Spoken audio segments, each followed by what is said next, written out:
విజయనగరంలోని రామనారాయణం శ్రీమద్ రామాయణ ప్రాంగణంలో ఈ సాయంత్రం ఈటీవీ ఆంధ్రప్రదేశ్ కార్తీక దీపోత్సవం నిర్వహించబోతోంది.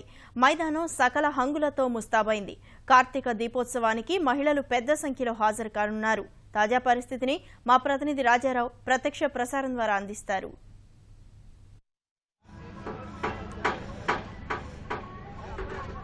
ఇప్పుడు విజయనగరం పట్టణంలోని రామనారాయణ పెద్ద ఆధ్యాత్మిక కేంద్రం. ఈ ఆధ్యాత్మిక కేంద్రంలో ఈటీవీ ఆంధ్రప్రదేశ్ ఆధ్వర్యంలో కార్తీక దీపోత్సవాన్ని నిర్వహిస్తున్నాము.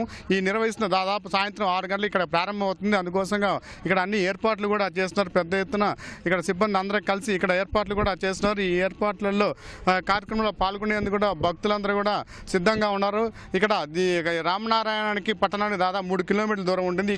ఈ ప్రాంతంలో ప్రధాన ప్రదేశంగా దీన్ని తయారు చేశారు. ఇక్కడ శివలింగాన్ని అభిషేకాలు చేయడానికి ఇక్కడ ప్రత్యేకమైన వేద పండితులు, వేద పాఠశాల విద్యార్థులు కూడా వేద పఠనంతో ఇక్కడ కార్యక్రమం కొనసాగుతుంది.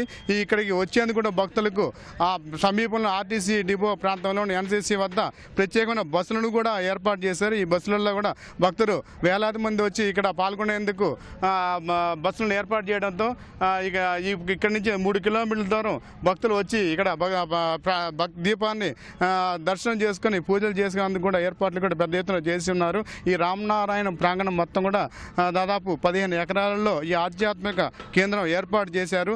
ఈ కార్తీక దీపాలను సకల పాపాలను దహించి వేస్తుందని ప్రజల విశ్వాసంగా అందరూ అనుకుంటాము. దీపం పరబ్రహ్మ స్వరూపమని, దీపం లక్ష్మీ స్వరూపంగా, దీపం ఉన్న చోట అష్ట ఐశ్వర్యాలు సిరి సంపదలు వెల్లువిరుస్తాయనేది ఒక నమ్మకం ఉంది. ఇంత ప్రాధాన్యత ఉన్న ఈ దీపోత్సవాన్ని ఈటీవీ ఆంధ్రప్రదేశ్ ఆధ్వర్యంలో ఇక్కడ ఈ కార్యక్రమాన్ని నిర్వహిస్తున్నాము. ఈరోజు తెలంగాణ, ఆంధ్ర 2 రాష్ట్రాలలో ఈ దీపోత్సవాలు జరుగుతున్నాయి. ఆంధ్రప్రదేశ్లో జరుగుతున్న మొట్టమొదటి కార్తీక దీపోత్సవం కార్యక్రమం ఇది.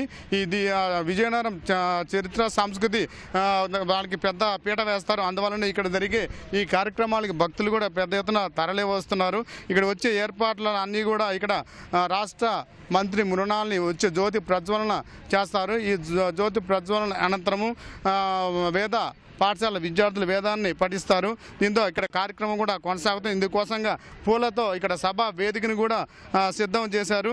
ఇక్కడికి బస్సులు కూడా కొద్దిసేపట్లో వచ్చి ఇక్కడ కార్యక్రమాన్ని కూడా చేయడంతో ఈ ప్రాంతంలో దీపోత్సవం ఇక్కడ పెద్ద ఎత్తున నిర్వహిస్తారు.